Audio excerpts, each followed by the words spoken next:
Welcome to the deep dive. Today, we're really getting into some potentially reality-shifting ideas. We're looking at consciousness, reality itself. Yeah, it's fascinating stuff. We're focusing on an interview you found with Federico Faggin. Right, the guy who invented the first CPU, the Uh, touchpad serious tech credentials.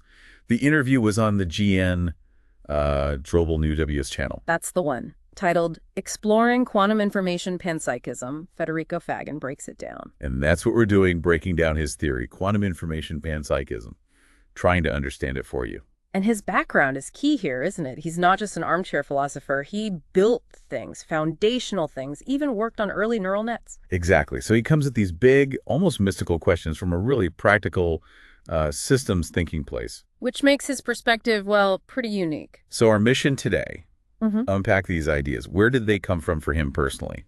What is quantum information panpsychism? And what does it mean for, well, everything? Consciousness, quantum physics, even AI. And we should say up front, some of this will sound unconventional, maybe even strange. Definitely. But that's often where the interesting stuff happens, right? Pushing boundaries, questioning assumptions. That's what this deep dive is about, those aha moments. Absolutely. It's about rigorously looking at these challenging ideas, even if they seem to contradict the mainstream. Faggin's own journey shows why that's important. Okay, so let's start with that journey. He points to a specific moment, a real turning point for him. It wasn't in a lab. No, it was personal. Lake Tahoe, Christmas holidays, 1990. He talks about feeling, despite all his success, inventor, entrepreneur, he felt unhappy, unfulfilled. That classic narrative almost. External success, internal void. Seems like that created the opening for something else. And that something else was pretty dramatic, waking up in the night. Yeah, he describes this sudden, overwhelming feeling. Unconditional love, he calls it, and a bright white light. Coming from his chest, he says, like a physical sensation, not just an emotion.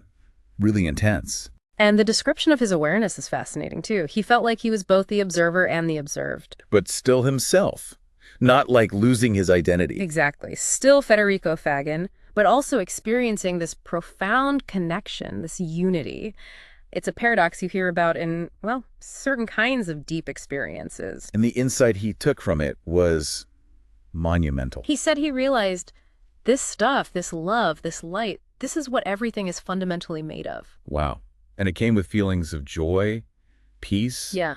Like recognizing something essential. Yeah, a homecoming, he described it. So this deeply personal, subjective event made him question materialism, the idea that matter is all there is. It flipped the script for him, didn't it?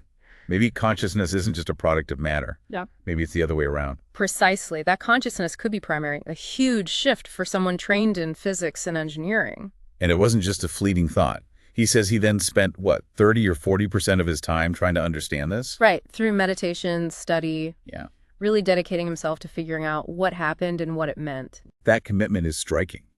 Taking a profound, personal, anomalous experience and making it a core intellectual pursuit. It shows that drive to integrate the subjective and the objective, which led him, eventually, to formulate this theory.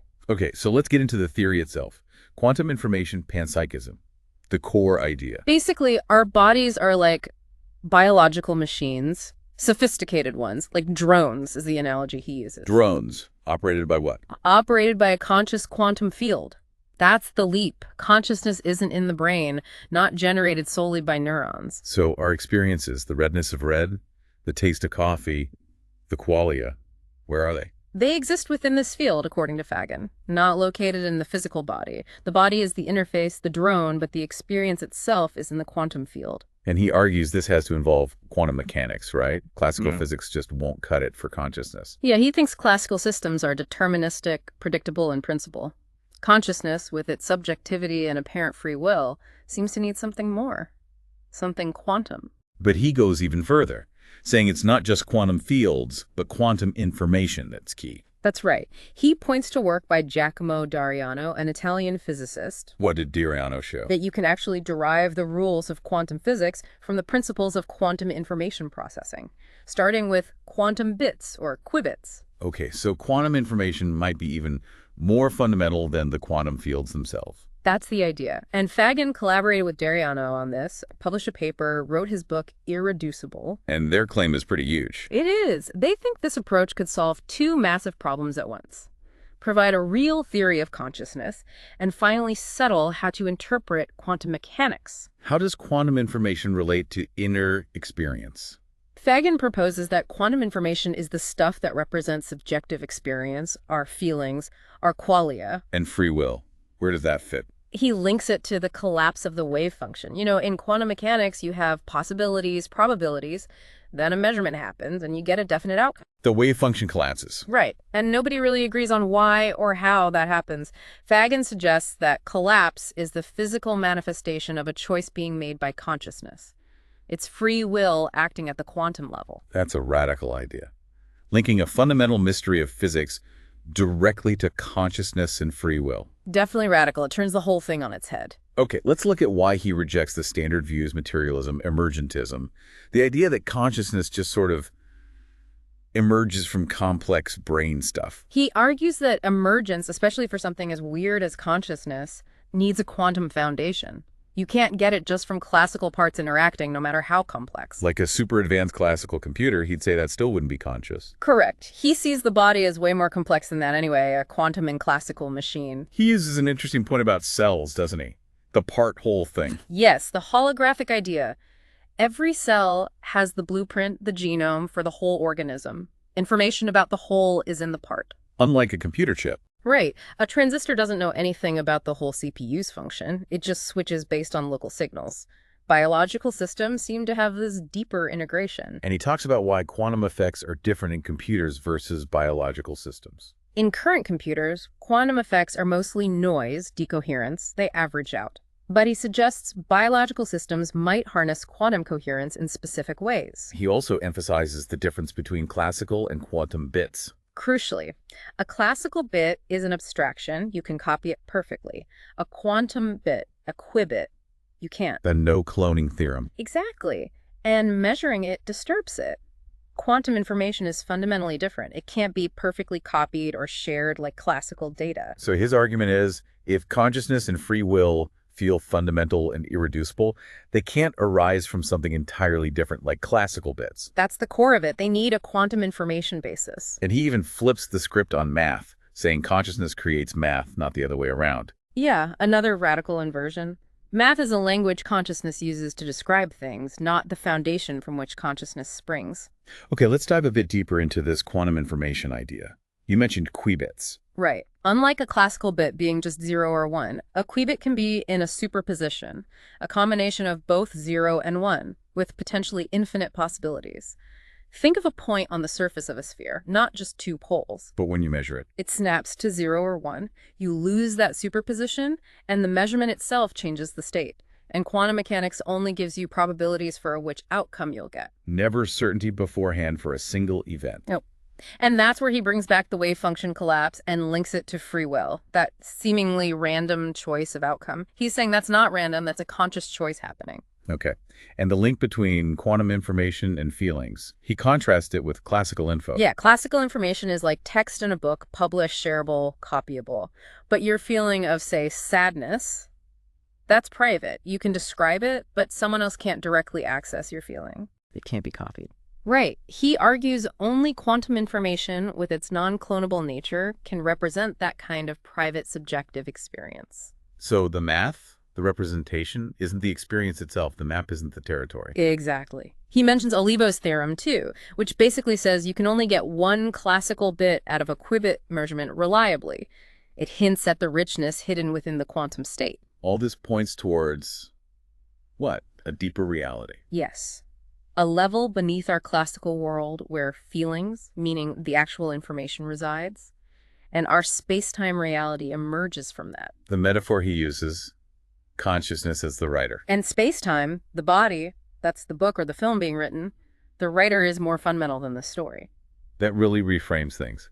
Okay, so how does this connect to the problems interpreting quantum mechanics? People have been arguing about that for a century. He notes that lack of consensus. Interpretations, like many worlds, he feels, don't really explain anything fundamental. They just push the problem somewhere else. So what's his alternative starting point? He proposes a postulate, a starting assumption he considers self-evident. Which is? 1, the totality of what exists wants to know itself. One wants to know itself. Okay. And he gives this one 3 properties.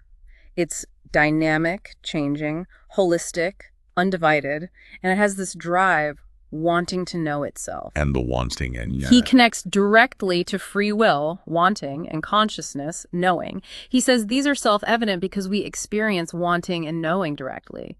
We can't deny our own consciousness or seeming free will. So starting from that postulate, he lands back at his core ideas. Exactly. Quantum information is the representation of this inner knowing and wanting. Wave function collapse is the wanting, the free will in action. It's an attempt to bridge science and, well, maybe spirituality. Yeah. Or at least inner experience. Definitely. Science usually focuses on the outer objective world. This tries to bring the inner world, meaning, consciousness, free will, into the scientific picture as fundamental. You mentioned Donald Hoffman in the interview, right? Another scientist trying to take consciousness seriously. Yeah, the idea that maybe these deep intuitions from spiritual traditions about fundamental consciousness deserve rigorous scientific exploration. Faggin argues his postulate isn't vague, it's a concrete starting point for a theory. And importantly, he's not trying to rewrite the equations of physics. No, not change the math.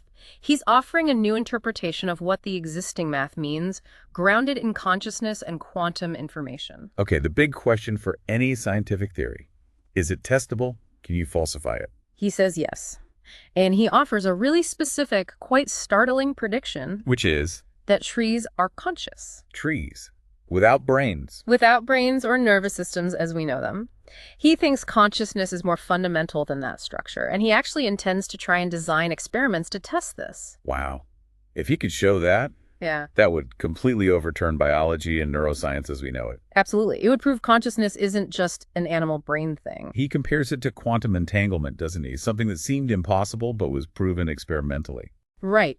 Maybe consciousness in unexpected places is like, that seems crazy now, but perhaps future experiments could confirm it. It's a bold claim. Given his background in chip design and early neural nets, what does he think about modern AI? We're in this huge AI boom. Yeah, you'd think he might see it as the path to artificial consciousness, but he doesn't. No. What's his take? He thinks the real paradigm shift won't come from AI getting smarter. It will come when we change our understanding of who we are. Meaning understanding ourselves as fundamentally conscious beings in the way his theory suggests. Exactly. He sees the current scientism paradigm, the materialist view, kind of culminating in AI's claim to surpass human intelligence. But he pushes back. On what grounds? He argues current AI lacks genuine creativity, which he sees as non-algorithmic. And critically, AI can't recognize the value or meaning of its own output. It needs a human consciousness for that. He also has ethical worries, right? Big time. About AI being used for profit and control, amplifying existing power structures rather than liberating potential. He quoted Tesla, didn't he? Yeah, something like, science will advance incredibly fast once it starts studying non-physical phenomena like consciousness. Faggin clearly believes that time is now. So if his view is right, if consciousness is fundamental, what doors does that open? Potentially huge ones. Exploring reality beyond space-time, he touches on things like out-of-body experiences, suggesting consciousness might not be confined to the physical body. Seeing consciousness itself as a powerful tool for knowing. Yes, maybe more powerful than our current scientific instruments for certain kinds of knowing, accessing that invisible universe. And socially, a shift from competition to cooperation. That's the hope. If we understand ourselves as interconnected parts of this one, maybe collaboration becomes the more natural state. He introduces this term cities. What are those? It's his term for these fundamental units, conscious fields with free will, wanting to know themselves, like individual perspectives or centers of experience within the one. How does the one create many cities? Through self-knowing. He uses an analogy to meiosis, cell division. The one differentiates itself to know itself from many perspectives. It sounds a bit like Leibniz's monads. He acknowledges the similarity, but his cities are specifically conscious quantum information fields with free will, distinct from standard quantum fields which lack that inner dimension in current physics. So physics describes the how of experience, the qualia, but not the what or why, the meaning. That's his point. Meaning comes from the inner world, which current physics doesn't access. He thinks that's maybe why unifying quantum mechanics and general relativity is so hard. Our basic concepts of space, time, matter might be wrong, or at least incomplete. And the ego, our sense of self. That's the part of the C, the individual conscious field, that identifies strongly with the physical body, the drone. So when the body, the drone, stops functioning. The C, the conscious field operating it, doesn't necessarily cease to exist. It might disconnect and experience other realities. He briefly nods to near-death experiences as perhaps hinting at this. And potentially other bodies, astral, etheric. He mentions those concepts, familiar from esoteric traditions, as possibilities for consciousness beyond the physical form. He takes it down to a very fundamental level, even electrons. Suggesting even elementary particles might be rudimentary conscious fields communicating, which sounds like panpsychism. What about the combination problem? How do little consciousnesses add up? He argues it's not a problem for quantum panpsychism. Combining quantum states isn't like adding bricks. It creates new entangled states with holistic properties. It's not a simple sum. He even speculates on the universe expanding. Linking it to the one continuously knowing itself, with space perhaps being a kind of memory record of that knowing. They're finally purpose. Why are we here? Maybe each individual consciousness is here to experience and know reality from its unique viewpoint, contributing to the one's self-knowledge. And communication, sharing that knowledge. Through resonance, shared understanding, that's how higher levels of consciousness might emerge, creating new cities, which he contrasts with just swapping classical data like we do online. Real connection is deeper. Okay, so wrapping up this deep dive into Faggin's ideas, the key takeaways seem to be consciousness first, quantum information as the fabric of reality, and materialism just isn't enough. Right. And the implications are massive for AI, for how we see life and death, potentially shifting society towards cooperation if we really grasp that interconnectedness. It's definitely a lot to take in. Some of it sounds pretty out there, you could say. It absolutely challenges fundamental assumptions. But that's the value, isn't it? Exploring these frontiers forces us to question what we think we know. It certainly makes you reflect on your own experience. What is this feeling of being conscious? Where does that sense of choice come from? Exactly. How do these ideas resonate with your own inner reality? And that leaves us with the final thought. If Faggin is even partially right, if consciousness is fundamental and the universe is knowing itself through us, what's the ultimate potential here? For us individually, for us collectively? What could we become if we truly understood and embraced that potential? It's a profound question about the nature of reality and our role within it.